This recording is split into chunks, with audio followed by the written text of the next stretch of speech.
Hello बच्चों, स्वागत है आपको आपका अपना चैनल मैथमेटिक्स एनालिसिस 2.0 में। आइए आज हम लोग क्लास 10th के हमारे अर्थव्यवस्था के क्वेश्चन नंबर 4 करने जा रहे हैं। चैप्टर नंबर 4 क्या है? हमारी वित्तीय संस्थाएं। आइए हम लोग हमारी वित्तीय संस्था का क्वेश्चन आंसर देखेंगे। आइए हम लोग जीडी का क्वेश्चन आंसर देखते हैं। गैर संस्थागत वित्त संस्था करने वाली सबसे लोकप्रिय शासन क्या है? महाजन है। ठीक है, आइए हम लोग दूसरा क्वेश्चन देखते हैं। इसमें से कौन सा संस्थान वित्त संस्था है? व्यावसायिक बैंक।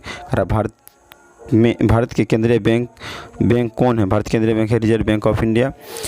राज्य के कार्यरत केंद्रीय सरकारी बैंक की शाखाएं कितनी है? 25 कार्य हैं। कितने हैं? 25 कार्य है। दीर्घकालीन ऋण प्रदान करने वाली शाखाएं कौन सी है? यह भूमि विकास बैंक। ठीक है, भारत की वित्तीय राजधानी किस शहर को कहा जाता है? किसको कहा जाता है? मुंबई को कहा जाता है। आइए हम लोग आगे देखते हैं।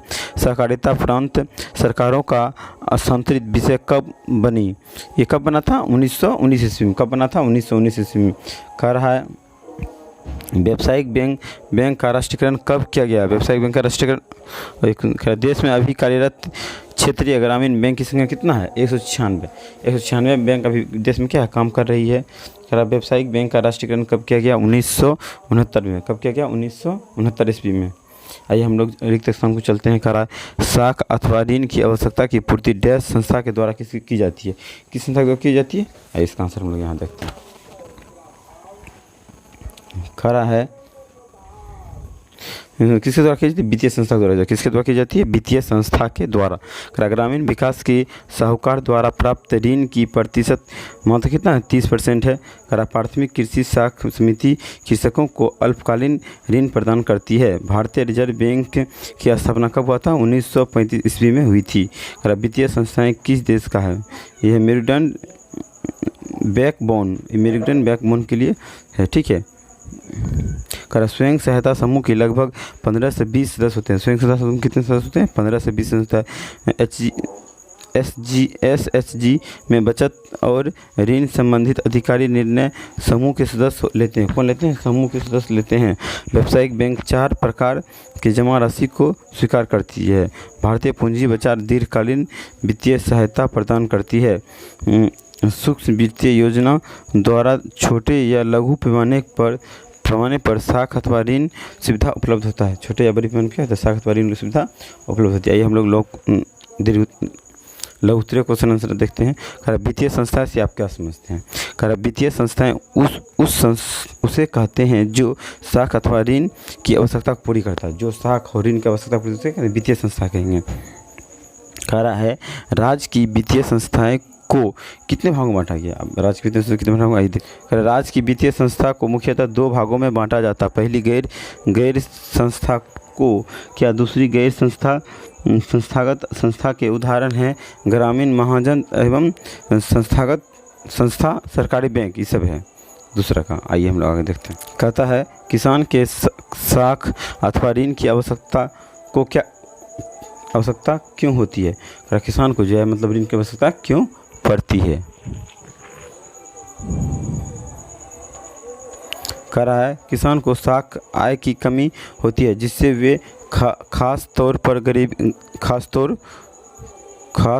गरीब होते हैं। मतलब किसान जो खास तौर पर क्या होता है? गरीब होते हैं, किंतु कृषि कार्य के लिए उन्हें पूंजी की आवश्यकता होती है। इसी कारण उसे किसानों को में साख अथवा ऋण की जरूरत पड़ती है। कारण किसान गरीब होते हैं, ठीक है, उसके पास पैसा कम होता है। खेतन में जितना लगाता है उतना होता है, बेचारा काफ़ी बराबर हो जाता है। फिर खेती करने के लिए उसको क्या होता है? पैसे की जरूरत पड़ती है। इसलिए वो क्या करता है? महाजन के पास जाकर ऋण की आवश्यकता होता है उसको। कह रहा है व्यावसायिक बैंक कितने प्रकार की जमा राशि को स्वीकार करती है? सबसे व्यावसायिक बैंक 4 प्रकार की जमा राशि को स्वीकार करती है। एक होता है स्थायी जमा, एक होता है चालू जमा, एक होता है संचयी जमा, एक होता है आवर्तक जमा। सहकारिता से आप क्या समझते हैं? सहकारिता से क्या समझता है? इसके बारे में देखते हैं।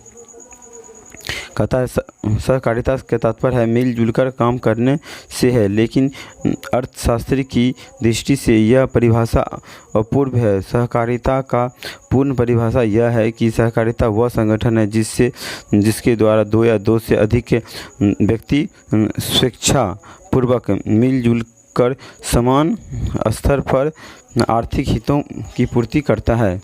स्वयं सहायता समूह से आप क्या समझते हैं? Self group.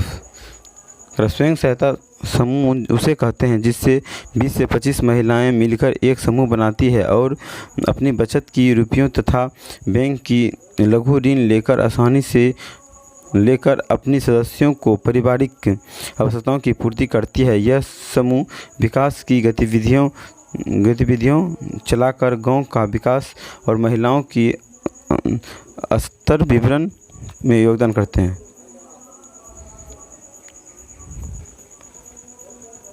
जो समूह नहीं चलाता गांव में उसी को कहते हैं हम लोग क्या स्वयं सहायता समूह। मतलब 10-15 आदमी ग्रुप बना लेता है, उसमें क्या करता है, कुछ अपना भी जमा करता है और कुछ सरकार से भी लेता है। जो भी ऋण लेता है उसको क्या करता है, टाइम टू टाइम चुकाते रहता है। इसमें उतना समय नहीं रहता, सरकार भी इसमें बहुत छूट देती है। कह रहा है भारत में सहकारिता की शुरुआत किस प्रकार हुई, संक्षेप विवरण करें। कह रहा है भारत में 19वीं सदी में आरंभ में ही निर्धनता के उत्थान एवं किसानों को सस्तों दर पर ऋण दिलाने के लिए सहकारिता समिति की स्थापना पर जोर जाने लगा था। इसके लिए सबसे पहले 1904 ईस्वी में एक सहकारिता साख समिति अधिनियम के अनुसार गांव या शहरों में कोई भी 10 व्यक्ति मिलकर सरकारी साख समिति की स्थापना कर सकते थे। कह रहा है सूक्ष्म वित्तीय योजना को परिभाषित करें। कह रहा सूक्ष्म वित्तीय योजना के द्वारा गांव कस्बा जिला आदि में गरीबी परिवार को स्वयं सहायता समूह से जोड़कर ऋण मुहैया कराने की व्यवस्था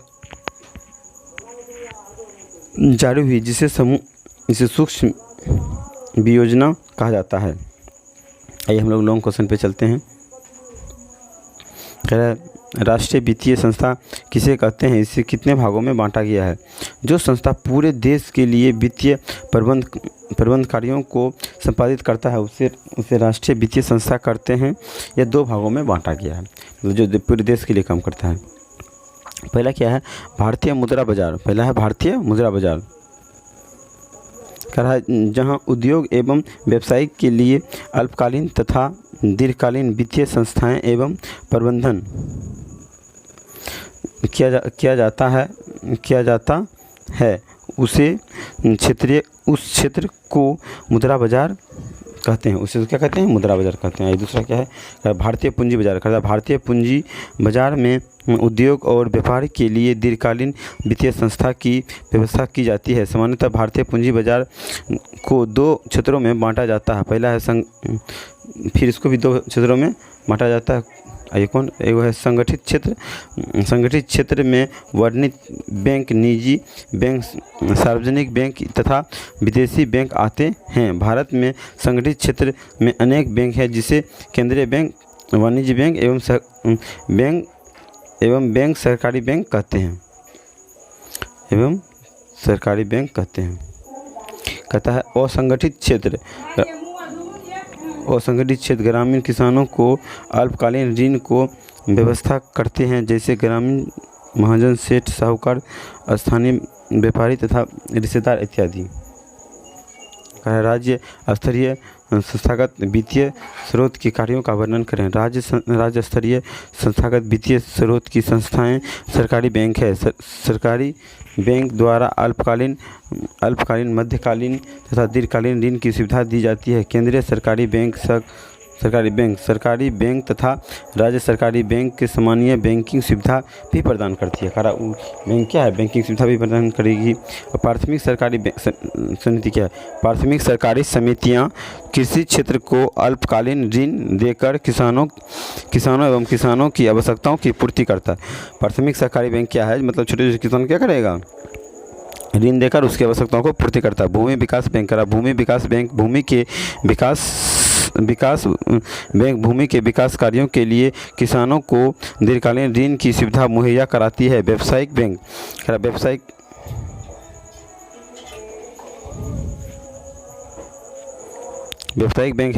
बैंक देश में हर प्रकार के बैंकिंग सुविधा प्रदान करती है। खासकर व्यापारियों के रुपये को लेन देन करते हैं। इसके अलावा यह किसानों को भी ऋण सुविधा उपलब्ध कराने लगते हैं। क्षेत्रीय ग्रामीण बैंक, अब क्षेत्रीय ग्रामीण बैंक बारे में आते देखते हैं। क्षेत्रीय ग्रामीण बैंक सीमांत किसान, छोटे किसान, कारीगरों तथा कमज़ोर वर्गों के ऋण देकर उन्हें मदद करता है। मतलब क्षेत्रीय ग्रामीण बैंक जो क्या करता है, छोटे छोटे लोग को ऋण देकर उसे क्या करता है, उसको उसका हेल्प करता है। आइए क्वेश्चन नंबर 3 पे देखते हैं। क्वेश्चन नंबर 3 कहता है व्यावसायिक बैंक के प्रमुख कार्यों की विवेचना करें। व्यावसायिक बैंक के विभिन्न कार्य हैं। पहला है जमा राशि को स्वीकार करना, जो राशि जो हम लोग जमा करते हैं उसको क्या करेगा, स्वीकार करेगा। दूसरा है जमा राशि को स्वीकार करना व्यावसायिक बैंक का सार्वजनिक महत्वपूर्ण कार्य है। ये अपने ग्राहकों के सर्वाधिक महत्वपूर्ण कार्य है। ये अपने ग्राहकों को जमा के रूप में मुद्रा प्राप्त करते हैं, जिससे ग्राहकों को ब्याज के रूप में कुछ लाभ भी प्राप्त होता है।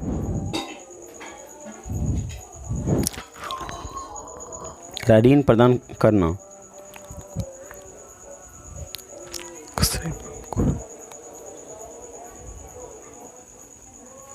व्यावसायिक बैंक का दूसरा महत्वपूर्ण कार्य है कि वह लोगों को ऋण प्रदान करते हैं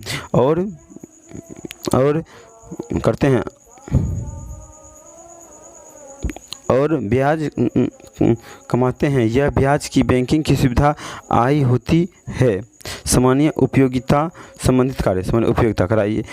इन सभी कार्यों के अलावा व्यावसायिक बैंक के कुछ अन्य कार्य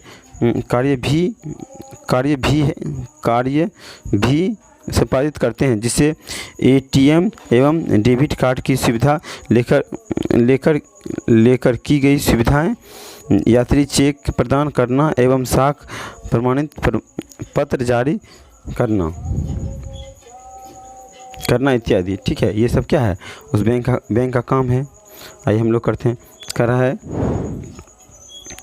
एजेंसी संबंधित कार्य। आजकल व्यावसायिक बैंक भी अपने ग्राहकों को एजेंट के रूप में भी कार्य करते हैं। यह चेक, बिल तथा बैंक ड्राफ्ट का संचालन कर अन्य उसका निपटारा करता है। क्या करता है, ड्राफ्ट के द्वारा उसका क्या करता है, निपटारा करता है। आइए हम लोग क्वेश्चन नंबर 4 को देखते हैं। सहकारिता के मूल तत्व क्या है, राज्य के विकास में इसकी महत्वपूर्ण भूमिका। अब सहकारिता के मूल तत्व हम लोग देखते हैं। सहकारिता के मूल तत्व निम्नलिखित हैं। सहकारिता का पहला मूल तत्व है कि उसकी सदस्यता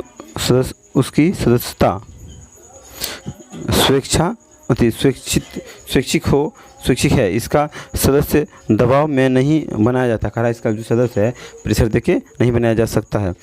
दूसरा क्या है, सहकारिता का दूसरा मूल तत्व है कि इसका प्रबंधन तथा संचालन जनतंत्रिका आधार पर होता है। इसके सभी सदस्य एवं दूसरे को समान दृष्टि से देखता है, जिससे इसमें धनी गरीब को समान भेद गरीब या अन्य किसी भी प्रकार का भेदभाव नहीं रहता। इसमें जो ऊंच नीच गरीब नीच भाव का भेद जो होता है, इसमें क्या होता है, नहीं होता है। किसी को मतलब इसको गरीब है, इसको इससे नहीं देना, उसको इसका भेदभाव नहीं होता है। सहकारिता की तीसरा मूल तत्व है कि इसके आर्थिक उद्देश्य में नैतिक और सामाजिक तत्व भी सम्मिलित रहता है। राज्य के विकास में सहकारिता की भूमिका आई, इसके बारे में हम लोग देखते हैं। राज्य के विकास में सहकारिता की भूमिका अत्यंत ही महत्वपूर्ण है, क्योंकि बिहार जैसे राज्य की आर्थिक स्थिति कृषि पर ही निर्भर करता है। कुल जनसंख्या का 80% भाग कृषि कार्य ही करता है। यहाँ कह रहा है बिहार में जो कितना %, 80% लोग कृषि पे ही निर्भर करता है। आइए, यहाँ सिंचाई की उचित व्यवस्था नहीं रहने के कारण किसान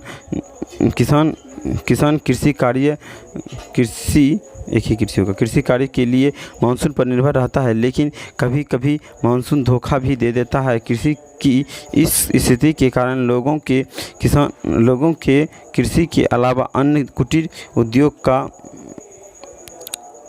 असरमित रहना पड़ता है, मतलब छोटा छोटा श्रमिक करके, मतलब छोटा छोटा उद्योग करके रखता है, मतलब छोटा उद्योग या मतलब कुछ ना कुछ अपना धंधा करके रखता है।